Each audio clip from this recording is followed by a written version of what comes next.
Previously on CSIS 2470.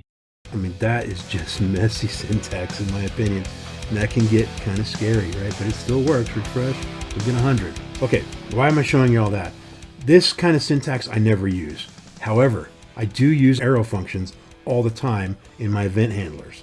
So let's get rid of all of this business. Go back to this event handler and make sure that it is still working. Or refresh. I type and it's working just fine. I can make this into an arrow function, right?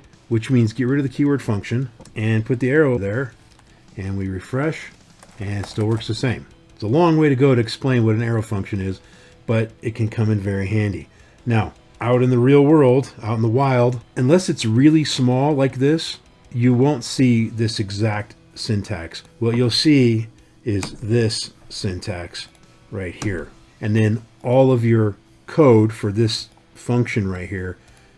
So you have, a bunch of code, right? And you might have a bunch of lines of code, right? You'll have this kind of syntax like this. You know me by now with my code. I don't like having my curly brace open on the line above it. So you might see this from me, but even that just bugs me because you're opening the parenthesis up here and you're closing it down here. So it's kind of messy.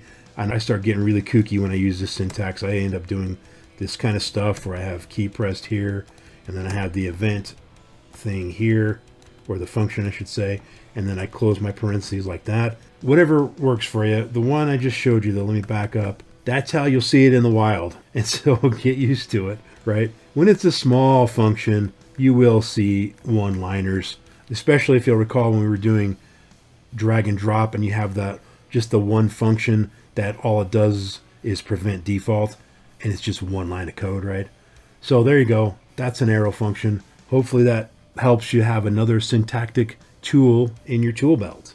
Now, a minute ago, I mentioned to you that this function add event listener is a higher order function because it takes in a function as a parameter. You might remember when we looked at intervals and timers that what does set interval and set timer do? Well, it takes in a parameter that is a function, and it takes in a time, right? The function is what function is going to run, and the time is either how long to delay before you run it or how often to run it. That's a higher order function because it takes in a function as a parameter. So we've already been exposed to that. Just wanted to throw that out there since we mentioned it a moment ago. Okay, last but not least, we're going to talk briefly about what's called a constructor function. Now these are weird, and this is dipping our toe into object-oriented programming. Now if you've already got a background in object-oriented programming, this is still going to be weird, right? Because it's different. If you don't have a background, it's also going to be weird. So part of this, you're going to have to kind of push the I believe button and just trust me on a couple things for now. We will look at them a little bit more in depth later. But for now, let's take a peek at this. The basic idea of a constructor function is to be able to create an object in the same way you would in any other typical object-oriented language, right? Briefly, what is an object? Think of something in the real world like a bicycle, right? This is not code. This is just me using this as a little chalkboard or whatever, right? So a bicycle. Well, what do we know about bicycles? They have certain properties, right? A bike has a color, not a color depth. It has a gear count, maybe. We'll go with that. They even have what they refer to as female, male bicycles. So there's gender for the bicycle. There's other things. There's a height, maybe a brand name, right? It's things like this, right? Then there's also method, right? So we'll do 2 dashes for a method here. What's a method? Well, it's the shift gear method. And there's the brake method. And what other? The pedal method, and so on and so forth, right? So the idea is that anything in the real world can be described by what properties it has and what functionality it has. And so these things I called them methods, but they're just functions. It's the same thing.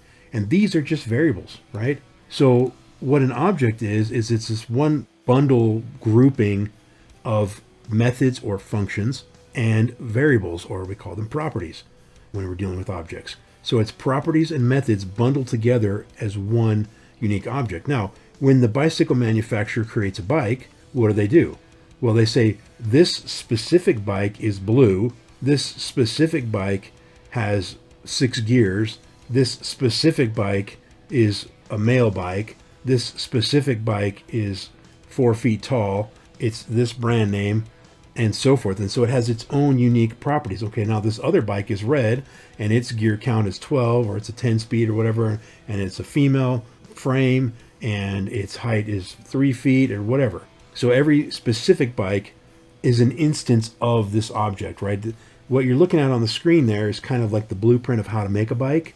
And then when you actually make a bike, you get more specific. So there's your crash course on what an object is. Again, more depth coming in a future lecture. But for now, with that information out of the way, let's take a peek at what this might look like in code. So we have function bike. Now notice here my function is capitalized. That doesn't do anything specific, and I can make it lowercase or capital. But when you're dealing with objects, we tend to capitalize them, and we still camel case, right? If I want to say bike builder or something like that, we would still camel case it. But we start with bike, and then inside of here, we're going to have a bunch of variables and functions, right? Or properties and methods. So let's just say we take in the color property and the brand name. That's all. We're not going to do a bunch of different ones just for simplicity here. Now we're going to use that keyword called this. Right? We've talked about that before, and this will help us make a little bit more sense of it when it comes to objects specifically. But I'm going to start by just typing the code, then just hold on to that for a minute, push the I believe button. But what I want to do is say this.color is equal to color. Now, for clarity here, this color is not that color. Okay? This color right here is that color. All right? And then we're going to go this.brand is equal to brand. Same thing applies here. The brand next to the semicolon here is the brand up here. The this.brand is a different brand. It's two different variables called brand, right? Now, what's the this operator? Again, we'll get to that in just a minute. But let's just start with this idea here. Now that I have this function, if I wanted to, I can say let my bike equal a new bike. Right now, those with object-oriented background, you will recognize this syntax. If you're new to it, that's okay. All we're saying here is rather than letting my bike equal 10, like as an integer, or banana as a string, thank you, Gwen Stefani, or false as a boolean or something like that, we're saying it's an object. It's a new instance of a bike. And my bike is blue, and its brand name is Schwinn, I think is how you spell that. Maybe too many N's there. But now I have this variable called my bike. This is Jeff's bike, and it's a new bike, and it's blue, and it's Schwinn. So what I've done is passed in blue to right here and Schwinn to right here. And now I've assigned this object, this specific object, my bike, its color equal to blue. So this keyword right here, it's the same thing if I were to say my bike here, except the reason that doesn't work is because that function there on line 7 doesn't know what name of a variable we're going to invent when we make it up, right? This might be my bike A or my bike 4, or it might not be my bike at all. So this keyword means the specific object that we just created, or the fancy word in object-oriented programming, it's called instantiated. That is a freaky word, man. Right? Creating an instance of. So if I were to say something like console.log, notice that syntax there, console.log. Console is an object. Log is a method of the console object, right? So you've already been exposed to this object stuff already. But now what we're going to do is say mybike.color. Well, what this is saying, it's saying look in the constructor function here and look at the one specific instance of my bike. And when I say .color, I'm saying I want this, whatever this is assigned to. Whatever this is, that's what this is referring to, right? So that should just print out blue if we refresh. And there we go, it prints out blue. Now, I don't have to say that that's color equals color there.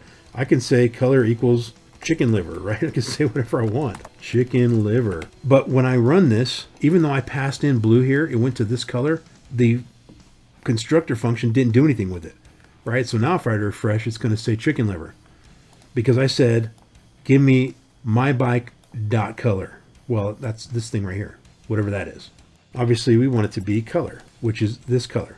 Now, for me personally, I've never been a fan of the names being the same as the this dots versions, right? So you will see in my code all the time, I will do stuff like this. And a lot of people don't like it. but that's the way I do it because it helps keep things straight in my mind. But this is all the same, right? When I type blue here, it goes to this variable here. When I type in Schwinn, it goes to that variable there. So real quick, I can still do dot brand right here because remember, my bike is this, color is that. My bike is this, brand is that. So now when I refresh it, it's going to say blue Schwinn. But it can get even more fancy than that, right? We can put functions in here. We talked about earlier that you can nest functions. Well, you can put functions or methods when we're dealing with objects, as we call them, right in here. So I could do something like pedal, and we'll just console that out, pedaling. And of course, I have to actually call the function, right? So I have to go mybike.pedal, like so. Just like we're doing with console.log, right? If I remove the parameter there, look what we have. We have console.log. We're just calling the log method or function on the console object. Well, that's all we're doing here. We're calling the pedal function on the mybike object, right? So let's get rid of that, refresh. And oh, I do this all the time. I forgot to equals function. Sorry about that. Not only do we have to have the function here, but we also have to have the this dot there. Because if we don't have the this dot, then my bike doesn't know like which pedal are you talking about. The computer gets confused. Pedal for which object? Well, this one, the one that called it, right? So now we refresh and it works just fine, pedaling. Now again, we could, if we wanted to, go with the old arrow function syntax there, and it still works just fine. So one last little thing just about the this keyword. The this keyword, if you were to look at it and see where it exists within a set of curly braces, it will always be inside of some sort of an object or something, and it refers to anything that relates to that specific object. So bikes are objects, or technically they're classes. We'll talk about the difference later. But the bike here, I can create as many bikes as I want. Right here, I can do a second bike, my bike 2, that's red, and it's a Huffy. You guys remember those bikes, right? And I can just, my bike 2, and we will console out console.log my bike 2, and I want to console the color, sorry, like so. I refresh it, save it first, then refresh it, and there we go. We have red, and now the first bike is pedaling, second one is red. So again, what I was getting at here is when my bike 2 calls the property color, well, which color? Is it my bike or my bike 2's color? Well, it's this color, right? And then when my bike calls it, so if I were to be printing out my bike 1 color, well, when that one calls it, it's this color, right? It's this one, right? So all this is, because there's no way that we could create mybike.color and brand for every single variable that we as a programmer might invent. I might have a string of 100 bikes called bike A, B, C, D, all the way up to however many, hundreds of them. We can't put all of those instances inside of this constructor function. That would make no sense. So we just say this, and then this just gets replaced by whatever object happens to be calling for that property at the moment. So when we say mybike.color, this constructor function goes, oh, so he wants mybike.color, and it replaces this with whatever called it. So when mybike2 says color, or maybe mybike2 says pedal, it calls its pedal function, and so it means something's going to happen here with this class, and it's going to look in here and go, oh, somebody's calling the pedal. Who is it? Oh, it's mybike2. Okay, well, replace this with mybike2. This just means the object of the moment, right? This object of the moment. Hopefully that makes some sense. And one last thing I'll throw in there. This might muddy the waters, or it might clear it up. If I were to just right now clear all this out of here and say console.log this. Well, it's not inside of any curly braces, right? It's not part of a constructor function or anything. What's it going to print out? Well, it's going to print out the nearest object to it, which is, ready for this, refresh, it's the window. This is the window. And this is all of the different things. Look, there's a function you're aware of, alert, right? We remember that from our early days where we would say alert, hello, refresh, and I get a little pop-up here that says hello. Well, what we never really talked about was that this is actually window.alert, hello. We refresh, and it's still doing the same thing, right? So this is window.alert. So let's comment that out. go back to this part, and we can see there's the alert function. Scroll down a little bit here, and there's another one that you might remember called prompt, LMNOP, way the heck down here, prompt. That's where you could get user input from a little pop-up, which we don't do that. We use the DOM. But there's lots of functions in here. You see all these sets of parentheses here that we never really talk about with the window. And there's also a lot of properties, right? We have all these properties here. And these are things that are relating to event handling and so forth. But this is the window, right? The same thing would happen if I literally typed window, right? Well, this is the window in this context.